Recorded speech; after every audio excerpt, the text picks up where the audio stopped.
Thank you and welcome to the show this morning. The topic this morning is I Am Redeemed. Recovery. It's recovery. Yeah. The influence of substance abuse in the lives of Miss Tawana Murray. And of course we have Miss Tawana Murray to talk about I Am Recovery. And getting away from substance and drug abuse. And Miss Murray, let me tell you how delighted we are to have you here, because I think that the topic that we're talking about has quite a bit to do with what is going on in society today. And what we want you to do is to give us some information about your background, your education, and some of your experiences, and then we'll get into your recovery. Let's talk about it from that perspective. Okay. My name is Tawana Murray. I'm from Shelbyville, Tennessee, and I grew up there as a child. At the age of 18, I moved out of town to go do some modeling. But during school, I did all the academics, cheerleading, homecoming, basketball, and all those things. By that time, I found out that I had done it all, so I was searching for something else. So I made a wrong turn to the other side of town where drug abuse was present. And then about a month later, I realized that that wasn't the life I wanted. But I already had addictive behavior. So I got into that struggle, and I moved to Nashville, Tennessee, to a treatment center to try and pursue a way out of it. And I would go up and back down, up and down. And finally, I realized that it was real, that it wasn't something that I could fight on myself. So I had to begin searching for a way out, and that became going to being in treatment. But I realized also that treatment it was just a holding cell for me to get instructions, and I had to find out how to live life on life's terms, and that is from the absence of drugs itself. Yes. And so in a real sense, you met drug abuse at 18 years of age? At 18 years of age, I tried it. And yes, sir. And I left there, and then it became a recreational thing. We just did it on recreations. Then it became using when you were happy, when you were sad, when you were mad, when you were glad. So I stopped, and then at the age of 26, it became just a little bit more familiar. And I battled it for 26, and then I moved here I moved to a treatment center here in Nashville, and I got some education information on it, but I didn't follow through with it. That was just it. I didn't do everything that I needed to do. Well, you know, when you talk about your introduction to drugs and substance abuse, did you meet drugs and substance abuse the same way that most people generally? Why don't you give us some ideas in terms of how young people generally become involved in dealing with drugs and some of the reasons for their involvement? As I say, it was me and some of my friends. How it began with us is it was just recreational. We were just out, and we decided we went out of town somewhere, and it was present. So we all tried it, and we managed to maintain that day. But at the same time, everybody's behavior is not the same. So I had addictive behavior in that situation. So I mean, I fought to get out of it. And I could say I would use, and I would, and I would, and I would, and I would, and I would. And I knew then that it was a force that was beyond something that I could control. And then after the first time that I went to treatment, when I came back out and I fell again, my thought was, this is the way my life is going to be, because I wasn't educated on it until I went and found what the circumstances are, how your brain level works, and all the things that go into it. But it's easy to fall into because it was like doing what my peers done, and that's how a lot of people fall into substance abuse, is by your peers. Family members sometimes will just say, here you go. Like some of them say, well, here, go like this for me. You go light it, and then you're addicted to it. It becomes in your system, and that's a craving that you desire to have. Would it be something comparable to tobacco addiction or anything like that? It's much stronger than tobacco addiction to deal with drugs. No, I would say tobacco addiction is an addiction too. As I say, that's why I say I am recovering from a lot of things. Tobacco is too, but the thing for the drugs, it enters into your mind, it alters your mind. And when your mind is altered, it seems like there's no fight. So you have to do what it does to have abstinence from that. And so from what I understand, you've got a program. You've been working for the longest in terms of creating a program of study in a real sense to deal with individuals who happen to have had the same situation that you're now faced with. And so what we're going to do, we're going to take our first commercial break.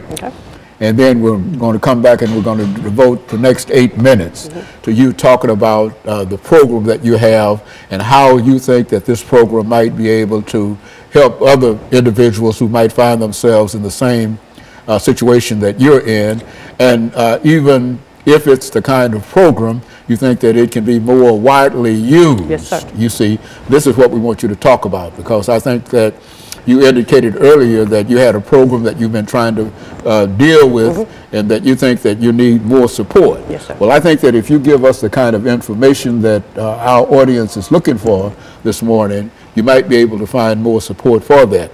And so what we're going to do, we're going to take our first commercial break, and then we're going to come back, and we'll be back with our audience following this very, very short commercial break.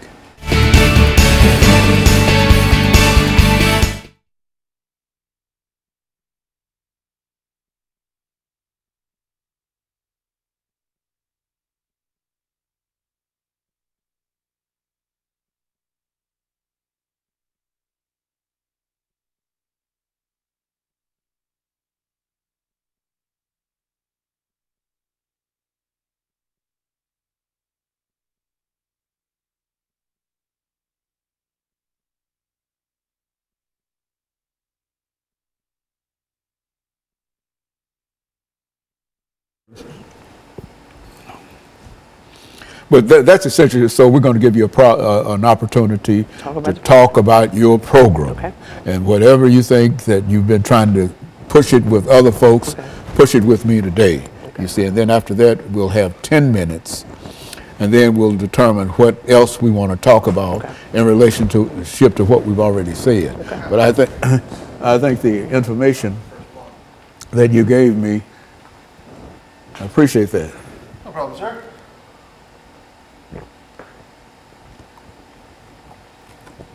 Thank you. I think I feel a little better now. And so you've got 8 minutes. I'll just to Wanda Murray. Yes, sir. Okay, and I am recovery. Okay, and substance and drug and substance abuse. That's the colon I put behind it. And you've got a program that's called I Am Recovery. Yes, sir. And so that's what I want you to talk about during this 8-minute segment, in terms of how that program came to you and et cetera, and how you feel that you can help other folks, and some examples of what you've already been able to do. In other words, this is your opportunity to sell. To sell, yes, sell this program. Yes, if you got something to sell, then this is time, especially since nobody's here but you. Okay. And this is your program, okay? I Am Recovery. It'll be all right.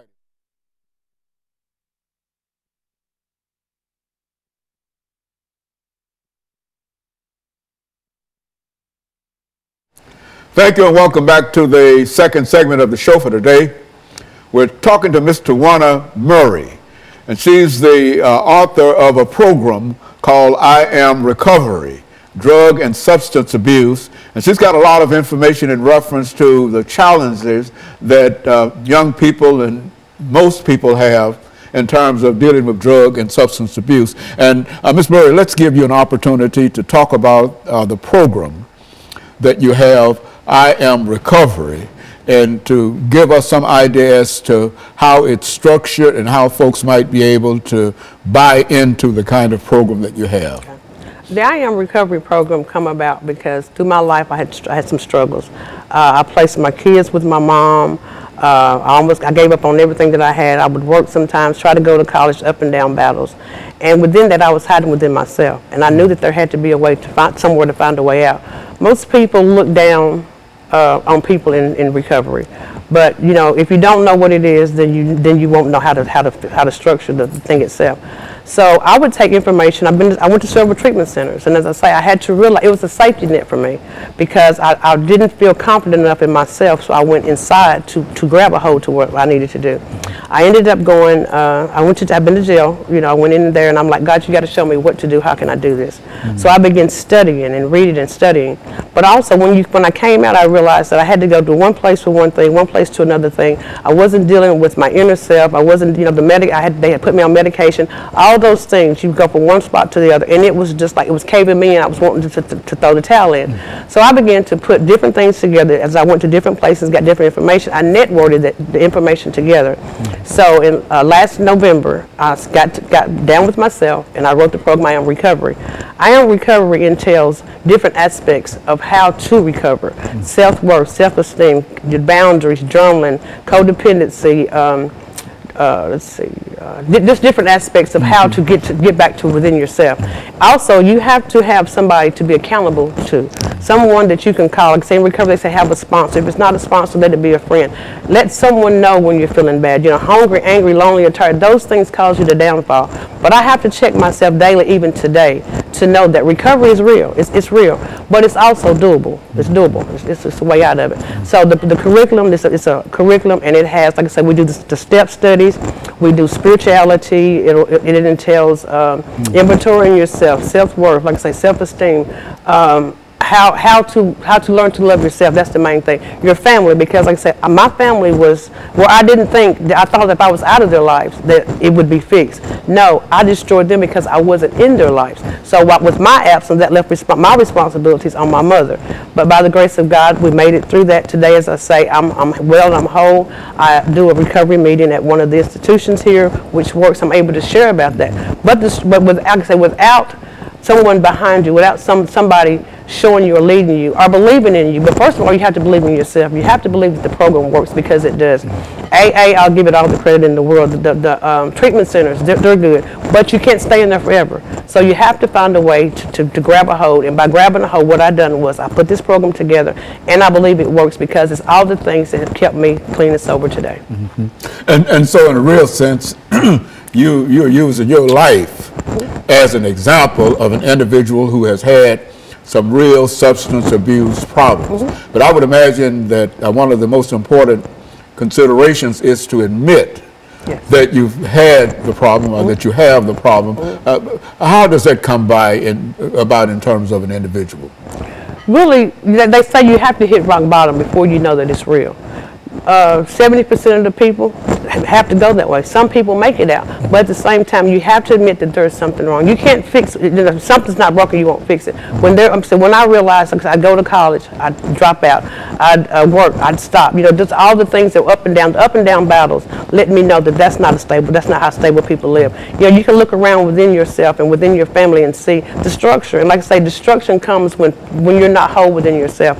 But the main thing is asking for help. And when you ask for help, there are all kind of, that's why I moved to Nashville. Nashville has plenty of opportunities. There are so many people, so many entities that are willing to bring people up. Even from, homelessness, you know, all of those things fall into that. Most of the things that happen with drug addiction usually comes from another situation happening, and then it all falls into place. You're homeless, so you give up. You don't have a job, so you give up. You need medication, you can't afford it, so you give up. All of these things. But the major structure is, I love Nashville because Nashville provides those opportunities, but you got to be willing to go out there and find them and ask for help. And so it's an individual's desire that in a real sense helps to overcome addiction, and anything else that is added to it is simply a supplement to the individual desire. And so if an individual does not wish to be clean, they cannot be clean. No matter what they say, and they've got to have a psychological, or you said that they have to have a psychological understanding, and that this is what I have to do, and be able to stick to that. Is that it? That's exactly it. You have to have a psychological change. And I used to say, oh Lord, I want to change, help me change. The change was there, but I had to follow through with it. Every time that I went back into substance abuse, it wasn't because the change wasn't there, it was because I was changing what I was doing. As long as I followed through on the path of what I needed to do, then it works. That's why they say it works if you work it, and that's the honest truth. But you can't work it unless you fix the problem, and that is within yourself. I tried it for my kids, for my parents, for my friends, for the church. None of that worked until I got me fixed. But you can't help anyone until you help yourself. And so it's an individual decision that has to be made, and I would imagine that that's like anything else. Whether you're dealing with the ability to try to achieve or whatever it is, it has to first come from a decision that the individual has to make, and unless he or she makes that decision to do that, then it can never be done. Correct. That's correct. You have to. That's the